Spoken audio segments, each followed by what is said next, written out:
And in the Encyclopedia of Freemasonry, Dr. Albert Mackey, 33rd degree, defines hoodwink as, quote, a symbol of the secrecy, silence, and darkness in which the mysteries of our art should be preserved from the unhallowed gaze of the profane, end quote. In a study, ladies and gentlemen, of mind control and psychological warfare, it is not enough to simply review the latest technology of coercion, the most recent gadgetry and techno-junk littering the hardware and supply depots of governments and so-called cults. You see, far more dangerous than these appliances is the praxis behind them, ages old, the underground current which informs the modern project and this modern era. You see, for life in our modern era is little more than life in an open-air mind control laboratory where a form of human alchemy has emerged to transform the mass of targeted percipients, the lead, targeted merely by virtue of their being urban dwellers plugged into the electronic and digital pageantry of the establishment's system of things,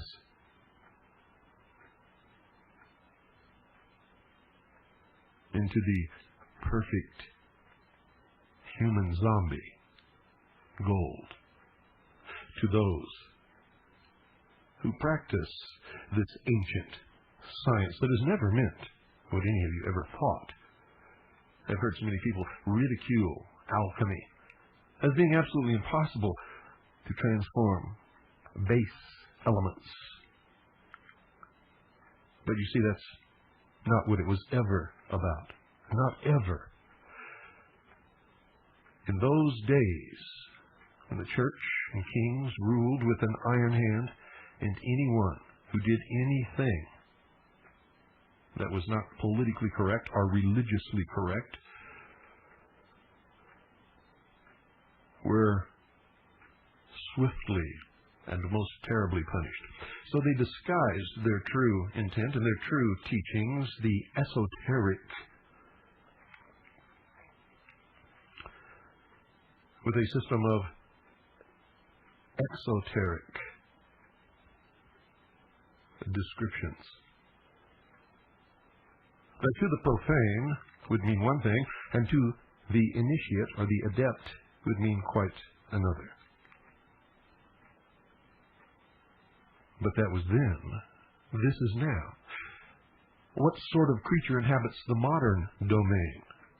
Who is the modern man? Well, the puppet masters say he is the smartest, most advanced individual to ever strut the planet, the most relatively liberated being in history. But Louis Ferdinand Céline said it well, quote, what does the modern public want? It wants to go down on its knees before money and before crap, end quote. You see, the public have been trained to do this by two principal methods: direct speaking, archetypal messages of pure terror, psychic driving, as the CIA's Dr. Ewan Cameron termed it, encoded in massively publicized lone nut mass murders, and the sinister flattery heaped upon them by their masters in the cult of civilization and progress. The acid test of a human being's freedom and will to protect the quality of his life lies in a person's attitude toward his oppressor. What is modern man's attitude toward Wall Street and the bankers and the elite? That body of adepts known as the secret college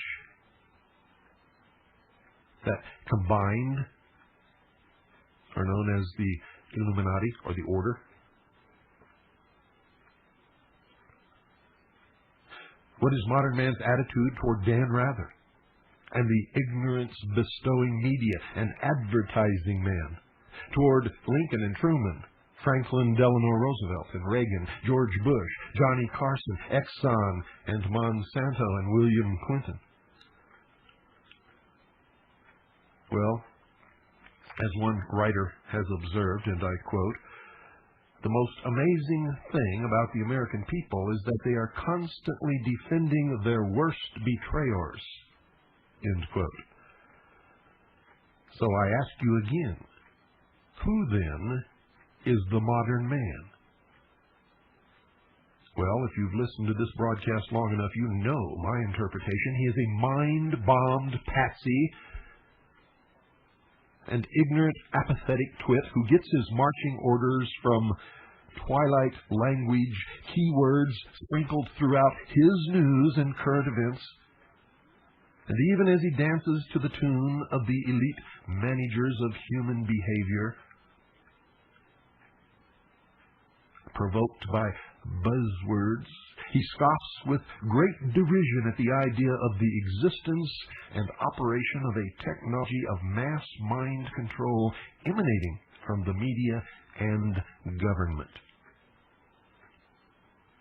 And that is most unfortunate.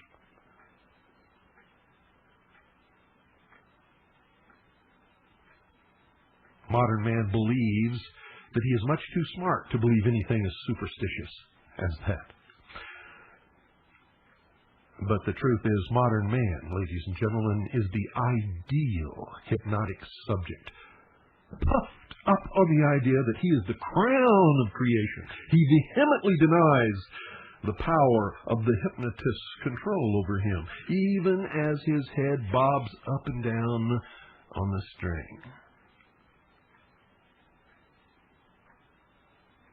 Anyone who believes what anyone else writes or says without thoroughly researching it and making sure that it is absolutely true is a puppet on a string. And when the puppet master calls the tune, he will dance